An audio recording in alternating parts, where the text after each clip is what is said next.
चलिए अब हम हेलो एवरीवन अगेन। अब हम इसके आगे बढ़ते हैं। हमने अभी अभी पिछले वीडियो में 14 15 तक देखा होमवर्क थे। अब आप 16th क्वेश्चन देखिए। इसमें क्या होना है, बिल्कुल सिंपल क्वेश्चन है। अगर पिछला सबने पढ़ रखा है, अगर u plus i v analytic है और u माइनस आई वी इतना दिया है, z बराबर ये एनालिटिक है, ये गिवन है, fz निकालना है। तो fz बराबर u प्लस आई वी, ये तो गिवन है, i से मल्टीप्लाई करिए, दोनों को ऐड कर दीजिए u और v। ऐसे ऐसे क्वेश्चन पहले हमने बहुत किए। fz इसमें इतने के बराबर हो गया, u ये है और v इतना है। तो fz एनालिटिक है, since f small fz analytic है तो इसलिए कैपिटल fz एनालिटिक है। मिलनेस मेथड से आपको fz ही तो निकालना है, मतलब यहाँ पे आप fz इससे निकाल लेंगे इस फॉर्मूले से। यहाँ पे phi 1 कितने के बराबर होगा, कहिए वो डेल u और डेल x के, लेकिन एट इसमें क्या निकालेंगे, हमें x बराबर z और y बराबर 0 पे इस वैल्यू को निकाल के यहाँ रखेंगे, ऐसी phi 2 को। तो पहले कैपिटल U आपने लिखा, फिर phi 1 उसको डिफरेंशिएट किया, उसमें z, 0 रख के ये आ गया। फिर phi 2 को ऐसे किया, इसको इन दोनों को phi 1 और phi 2 को इक्वेशन 5 में डाल दीजिए और इंटीग्रेट कर दीजिए। इंटीग्रेट करने में कुछ भी नहीं आएगा, पहले तो e की पावर z कॉमन ले लिया, वो यही आ जाएगा। कॉमन इसको डिवाइड कर दीजिए, वो उसको आप c1 मान लीजिए। मुझे बताया गया है क्वेश्चन 17 और 18 सॉल्व हो चुके हैं, तो इसको मैं नहीं कराऊंगा। रह गए हो तो बताइएगा भाई, ये भी कर देंगे, वैसे आप खुद भी कर सकते हैं। 12 16 करिएगा, उसके बाद आइए आप 19 पे। ये थोड़े से अब मुश्किल सवाल है। अगर fz u plus i v है as analytic function of z is equal to x plus i y, और साई कोई भी एक फंक्शन है x का एंड y का with differential coefficient of first and second order, मतलब एग्जिस्ट करते हैं इसके डिफरेंशियल डेरिवेटिव साई के। तो जब तो ये लिखे हुए हैं, दिखता ही है हमें, एग्जिस्ट तो कर ही रहे हैं, तो ये प्रूफ करिए और एक बार ये प्रूफ करिए। देखिए हमने कहा कि साई नजर आता है कि x का और y का फंक्शन होगा, तो हम ऐसे लिख सकते हैं del psi over del u और del u over del x plus del psi over del v और del v over del x। ये तो लिखना ही पड़ेगा ऐसे y के रेस्पेक्ट में, क्योंकि कहानी लंबी होती है। यहाँ पे z x y का फंक्शन होता है, f z u v का फंक्शन होता है, साई x y का फंक्शन होता है, तो इसलिए ऐसा इनको लिखा जा सकता है del psi over del x भी। इसलिए क्वेश्चन मुश्किल है कि ये याद रखना पड़ेगा आपको ऐसी y के रेस्पेक्ट में। अब सी आर इक्वेशन यहाँ सेटिस्फाई हो रही है, तो यहाँ जहां पे भी ये दोनों आए, u वाले को यहाँ पे इसमें v में और del v over del y को x में। असल में ये x में है दोनों और ये y में है, तो इन y को भी हमने x में बदल दिया। क्यों बदलना है भी बताते हैं आपको। इस बार और लिखा, माइनस को कॉमन लेके बाहर लिखा। अब तक कुछ नहीं करा, इन दो इक्वेशंस को लिख के इसमें दोनों में सी आर इक्वेशन। अब ये सब x में हो गया, वरना सॉल्व कैसे होता अगर एक x में और y में। अब 1 एंड 2 का स्क्वायरिंग और एडिंग कर दी, तो मैंने भाई पूरा ही लिख दिया। पहले 1 का स्क्वायर, फिर ये 2 का स्क्वायर पूरा ही लिख दिया। फिर स्क्वायरिंग खोलिए, ये स्क्वायर प्लस दूसरे का स्क्वायर, फिर 2 टाइम्स, ऐसे इनका करिए, 2 टाइम्स नेगेटिव हो जाएगा, ये दोनों कैंसिल हो गए। इन दो टर्म में से जो नजर आ रहे हैं, ये वाला और इसके नीचे वाला, इसमें से ये कॉमन ले लीजिए, इन दोनों में से भी कॉमन लीजिए। उसके बाद इन ब्रैकेट्स को कॉमन ले लीजिए, ये बचेगा। तो इक्वेशन नंबर आपकी 3 आ गई। क्या ये प्रूफ करना था? नहीं, थोड़ा और अभी काम है। एफ जेड है u प्लस आई वी, और एफ डैश जेड ये तो हम पहले दिन से कर रहे हैं, ये v है भाई, और इसमें बार लगा दीजिए, माइनस हो जाएगा। इन दोनों की मल्टीप्लाई कर दीजिए, ये a plus b a minus b, a square minus b square करने से क्या होगा, ये बीच में आई स्क्वायर तो प्लस हो जाएगा। और ये क्या हो गया, जेड जेड बार मॉड जेड का स्क्वायर, तो एफ डैश जेड और एफ डैश जेड का बार, तो मॉड एफ डैश जेड का स्क्वायर। ये आ गया, आई स्क्वायर कितना हो गया, -1 प्लस हो गया। अब 4 का प्रयोग आप 3 में कर दीजिए, इसने तो किया था कि यहाँ सब्स्टिट्यूट। और वैसे भी प्रूफ पे नजरें जमाए रखिएगा कि भैया ऐसा कुछ लाना है, तो जैसा लाना होता है उसी हिसाब से काम होता है। तो इसलिए आपने इसको एफ डैश जेड किया, यहाँ पे सब्स्टिट्यूट कर दीजिए, क्या आपका आंसर आ जाएगा। कुछ नहीं है, बस लिखते जाइए और काम करते जाइए। आप देखिए इसका सेकंड पार्ट, हमने कहा वी नो दैट इतने के बराबर होता है। अब आप कहेंगे यार ये कहाँ होता है, ये पहले यही प्रूफ देख लीजिए, मैंने करा है। तो आप इसको लिखेंगे कॉपी में, मगर उस क्वेश्चन के बाद लिख लीजिएगा कि del square over del x square plus del square over del y square बराबर इतने के होगा।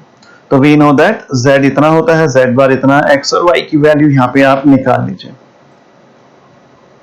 ठीक, तो इससे निकाला, del x over del z निकालिए, z के रेस्पेक्ट में z बार 0 हो जाएगा, हाफ बचेगा। z बार के रेस्पेक्ट में करूंगा तो भी हाफ बचेगा। y को z के रेस्पेक्ट में 2i, और जब y का z बार के रेस्पेक्ट में करेंगे तो -1/2i बचेगा, तो माइनस यहाँ लगा दिया। अब f किसका फंक्शन होता है? Function is x y. X y किसके फंक्शन है? भाई कोई भी फंक्शन होगा एक्स वाई से मिलकर बना होगा, लेकिन एक्स वाई यहाँ दिखता है z और z बार से मिलकर बना है, तब हम ऐसे लिख सकते हैं। ये पार्शियल डिफरेंशिएशन की प्रॉपर्टीज होती है। Del f over del z बराबर, ये मैं प्रूफ कराऊंगा आपको दूसरे पेपर में, फर्स्ट पेपर में। तो del f over del x और del f over del x over del z, ऐसी y को यहाँ पे बीच में ले आइए। शायद मैंने एक दिन जब फर्स्ट डे आया था थोड़ा सा बताया था, इसको और पूरा सही से डिटेल में और बात करेंगे। फिलहाल del x over del z की वैल्यू हाफ और del y over del z की वैल्यू 1/2i। तो हाफ कॉमन ले लीजिए, i से ऊपर नीचे मल्टीप्लाई कर दीजिए, फिर z बार के साथ यही सब लिखिए, बस यहाँ पे z बार हो जाएगा। इनकी वैल्यू लिखिए, एक जगह i आएगी, यहाँ पे -1/2i आएगा। कॉमन कॉमन लीजिए, सॉल्व कर लीजिए, 3 आ गए। अब आपके पास 2 और 3 इक्वेशंस आ गई। तो कोई बात नहीं है, आपको सॉल्व करना है डेल स्क्वायर एफ ओवर, ये कैसे पता चला ये करना, ये लिखा है ना del square z into del z bar. तो ये मैं ऐसे लिख सकता हूँ, डेल ओवर डेल z की वैल्यू मैंने लिखी 2 से, f निकाल लीजिए हर जगह से, तो ये half del over del x minus i del, और del f over del z bar ये आप यहाँ पे सब्स्टिट्यूट कर दीजिए पूरा।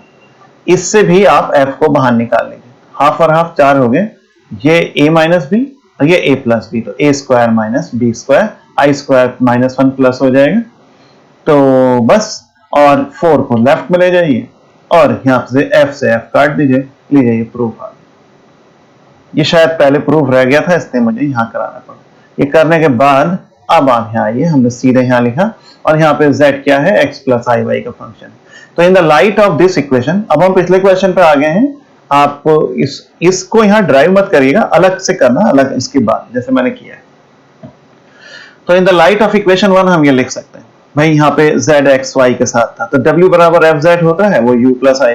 तो जहां पे z है वहां पे तो आप w कर दीजिए, और जहां x और y थे वहां पे u और v कर दीजिए। ये हम ड्राइव नहीं करेंगे, डायरेक्ट लिखेंगे इसकी लाइट में, और ये हम ड्राइव कर चुके हैं। w बराबर क्या होता है, क्या ये एफ जेड, तो D W over D Z, मैं z के रेस्पेक्ट में एफ डैश जेड हो जाएगा, बार लगा दीजिए इस पे यहाँ पे, और इस बार को भी z बार के रेस्पेक्ट में ये लिख के दिखा दिया। अभी क्यों कर रहे हैं पता चलेगा। अब आप ये कंसीडर कर लीजिए, क्योंकि ये प्रूफ का हिस्सा है, ये है ना ये, तो यहाँ पे हमने कंसीडर कर लिया, ये करा। ये कितने के बराबर होगा? ये अब इसकी मदद से ये 4 टाइम्स कितना होता है, साई लगा दीजिए, तो ये आ गया, ये आपका आ गया साई 4, ऐसी डेल ओवर डेल डब्ल्यू बार बाहर और w के साथ अंदर कर दीजिए। अब यहाँ पे क्योंकि Sai is a function of, यहाँ पे हम z और z बार दोनों का फंक्शन है, फिलहाल मैं इसमें del psi over del z into del z over del w लिख सकता हूं, लेकिन w is a function of z, तो पार्शियल के बदले मैं d बना दूंगा। पार्शियली बनाना है तो कोई खराबी नहीं है, लेकिन जब एक z w सिर्फ सिंगल का फंक्शन है, या ये दोनों सिर्फ एक ही वेरिएबल से रिलेटेड है, तो इसमें यहाँ पे d बनाना जरूरी हो जाता है। अब आप dz ओवर dw यहां निकाल चुके हैं, 1/f डैश उल्टा लिख देंगे, और ये ऐसे ही रहेगा। सुन लिया? अब ये एक कांस्टेंट, ये बाहर है क्योंकि w बार के रेस्पेक्ट में ये कांस्टेंट है, तो इसे बाहर निकाल लीजिए और इसको अंदर ले जाएंगे, इनको आपस में इंटरचेंज। एक लाइन मैंने बस कंजूसी कर ली, वरना मैं डेल स्क्वायर में लिखता, और ये आगे पीछे हो सकते हैं। तो डेल ओवर डेल z बाहर और इसको अंदर ले जाए, z बाहर रखा। अब del w over del w bar, del psi over del w bar में z बार से यहाँ पे, और del z bar over del w bar आएगा, लेकिन फिर वही बात है, w bar single z bar का फंक्शन होगा, तो यहाँ पे d बन जाएगा। अब हमें पता है del w over del z bar ये है f डैश z, उल्टा करने पर 1/, और साथ में इसकी वैल्यू ऐसे ही रहेगा, dw बार ओवर dz के बार की वैल्यू हमने यहाँ पे डाल दी।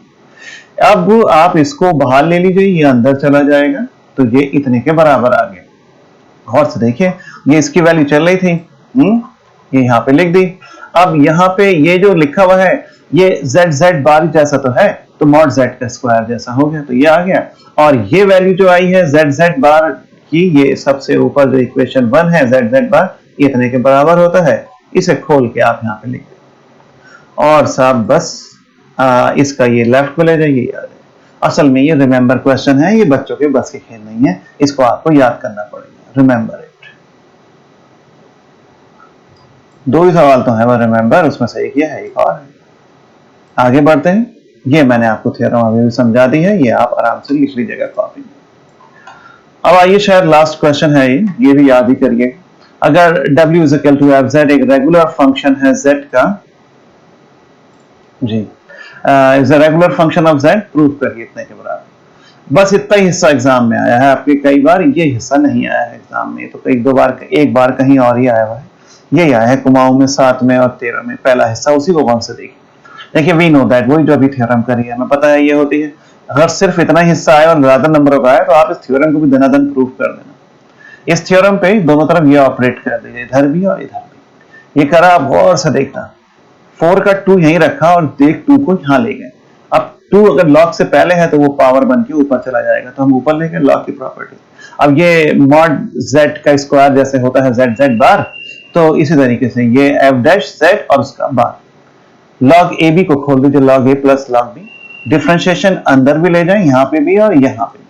अब आप डेल इसको करेंगे differentiation, del over del z ऐसी z बार के साथ इसका होगा, डेल ओवर डेल z ऐसी z बार के साथ इसका डिफरेंशिएशन होगा। अब z तो ये z बार के साथ होगा, z बार तो यहाँ है ही नहीं, तो इसलिए पार्शियल डिफरेंशिएशन 0 हो जाएगा। लेकिन भाई यहाँ तो z बार है तो इसका हो जाएगा लॉग का 1 अपॉन समथिंग, ये जो भी है, और फिर आगे इसका तो डबल डैश लग गया, तो ये तो 0 हो ही गया। अब ये बचा यहाँ पे, पहले मैंने एक साथ लिख दिया, लेकिन यहाँ तो बार बार ही लगे हैं और करना है विदाउट बार के रेस्पेक्ट में, तो ये भी पार्शियल डिफरेंशिएशन के कारण 0 हो जाएगा। तो बस इन दोनों के कारण ये वैल्यू प्रूव हो। ये बड़ा आसान क्वेश्चन था, ये एग्जाम में बार बार आया है, इसको आप अच्छे से तैयार कर लें, और मैं चाहूंगा कि अगर ज्यादा नंबर का होगा तो इसको भी ड्राइव कर दीजिए। अगला देखिए, अगर मॉड एफ डैश जेड जो ये चीज है, अगर ये प्रोडक्ट है दो का, x का और y का, तब इसके बराबर शो करिए जहां पे अल्फा रियल है और बीटा गामा कॉम्प्लेक्स है। ये जरा कॉम्प्लिकेटेड है। देखिए second part, mod F Z dash, ये कहता है कि mod F dash Z is a product of x and y, तो मान लीजिए product of x and y, मतलब ओहो यार y है, y है। अब बाय द फर्स्ट पार्ट ये 0 होता है, यहां पे आप इसको रख दीजिए, लॉग मतलब F mod F dash Z की वैल्यू रख दीजिए 5x और 6x। अब इनका आप अलग अलग कर दें, इसके साथ अलग और इसका साथ अलग, और करते करते लॉग ए बी में लॉग ए प्लस लॉग बी का फॉर्मूला कर दें। जब x के रेस्पेक्ट में करेंगे तो साई तो y का फंक्शन है, मैंने लिखा नहीं, आप ब्रैकेट में लिखते रहिएगा, तो ये 0 हो जाएगा, सिर्फ ये बचेगा, और यहाँ पे करेंगे तो ये नहीं बचेगा, सिर्फ ये बचेगा। तो अब डेल डी स्क्वायर, अब ये डेल का डी बन गया, क्योंकि ये तो सिंगल x का फंक्शन है, y तो है ही नहीं, तो पार्शियल लगाने की जरूरत क्या है, और इसको भी डी बना दीजिए। इसको सामने ले जाइए, इसको 2p मान लीजिए, कोई बात ही नहीं। अब पहले 2p के बराबर पहले एक बार इंटीग्रेट किया x के रेस्पेक्ट में, तो 2px प्लस कांस्टेंट, एक बार और इंटीग्रेट कर देंगे तो px स्क्वायर अपॉन 2 से 2 कट जाए, qx प्लस r हो जाएगा, r इज अ कांस्टेंट। ये तो इस वाले का करा। अब आप इसको करिए तो माइनस के साथ ये आ जाएगा, लेकिन log phi psi इतने का सम होता है, log phi plus log psi, तो आप इसको ऐड कर दीजिए, मैंने एक साथ कर दिया। मॉड फाई डैश जेड कितने के बराबर है, कहिए फाई एक्स आई एक्स के, तो आपके पास जो लॉग फाई है इसको आप एंटी लॉग ले लें, EXP में ये लिख, तो ये आपकी इक्वेशन नंबर 1 आ गई। बस यहाँ तक ही करना था, अब तो बेकार के काम है। Now consider EXP alpha x Z square, ये आप कंसीडर करने कोई गए कहां से आया, ये बुक में दिया हुआ है, इस जैसा मुझे लिख के दिखाना था मॉड एफ डैश जेड को। तो मैं पहले मैंने ये लिखा, इसमें z को x प्लस आई वाई जहां जहां लिखा, इसको मैंने खोला, खोलने के बाद रियल टर्म में अलग करूंगा और इमेजिनरी अलग करूंगा, लेकिन पहले स्क्वायर खोला, बीटा यहाँ पे भी ऐसे लिखा और ये इसको यहाँ पे, और ये काम खास है, देखो जी अल्फा तो रियल है लेकिन बीटा तो कॉम्प्लेक्स नंबर है, a प्लस आई भी कर दिया, और गामा भी कॉम्प्लेक्स नंबर है, c प्लस आई लिख दिया है। अल्फा रियल है, बीटा गामा आर कॉम्प्लेक्स, चाहे तो लिख दें। So here we have taken beta इतना और गामा इतना, उसके बाद इनकी मल्टीप्लाई करके रियल अलग और इमेजिनरी अलग। ये EXP में है, e की पावर में इसको खोल दीजिए, मॉड लगा है तो e इस पे तो नहीं लगेगा, इसमें i है ही नहीं तो मॉड कुछ करेगा ही नहीं, यहाँ है मॉड, तो मॉड यहाँ लगेगा, इस पे अप्लाई होगा, लेकिन मॉड e की पावर i थीटा 1 होता है, क्यों, क्योंकि ये cos theta plus i sin theta, इसका under root cos square plus sin square, ये 1 हो जाता है। तो बस ये 1 हो गया, ये रह गया, तो इसको EXP में मैंने दोबारा लिख दिया, ये बिल्कुल वही फॉर्म आ गई जो इक्वेशन नंबर 1 में है। देखिए 1 में मॉड एफ डैश जेड की यही फॉर्म थी, EXP p के साथ कुछ टर्म और ax और यही बिल्कुल इसे r माइनस आर डैश का सी है ax माइनस बी, तो यही है x वाला y वाला और px, तो सेम फॉर्म है विच इज सेम फॉर्म है। हेंस हम लिख सकते हैं ये जो आपका f डैश z ऐसे आया है, तो ये जो टर्म है वो इस फॉर्म में लिखे जा सकते हैं, तो ये ऐसे लिखा जा सकता है। ये लॉजिक का क्वेश्चन है। कोई क्या मॉड कहाँ हटा दिया भाई, क्यों हटा दिया मॉड, है ना, इसने हटा दिया, इसमें आई है ही कहाँ, तो इसमें मॉड कुछ काम नहीं करेगा, इसलिए आप इसको ऐसे लिख सकते हैं। ये थोड़ा कॉन्सेप्चुअल क्वेश्चन था, इसको आप सही से तैयार करिए। और इस तरीके से एक्सरसाइज पूरी हो गई। अभी भी कोई क्वेश्चन रखे हो तो बताइएगा, सारे सॉल्व एग्जाम्पल करने हैं आपको। एक आध थ्योरम अगर रह गई होगी दूसरी बुक्स में देख के मैं वो आपको करा दूंगा। इसमें और जो लाइन समझ में नहीं आए आप मुझे फोन कर लें सुबह को 11 और 11:30 के बीच में, कभी भी कर लेना यार, पूरे दिन घर पे ही बैठे हैं, शाम को कर लीजिए, दिन में कर लें, कभी भी कर लें। ओके।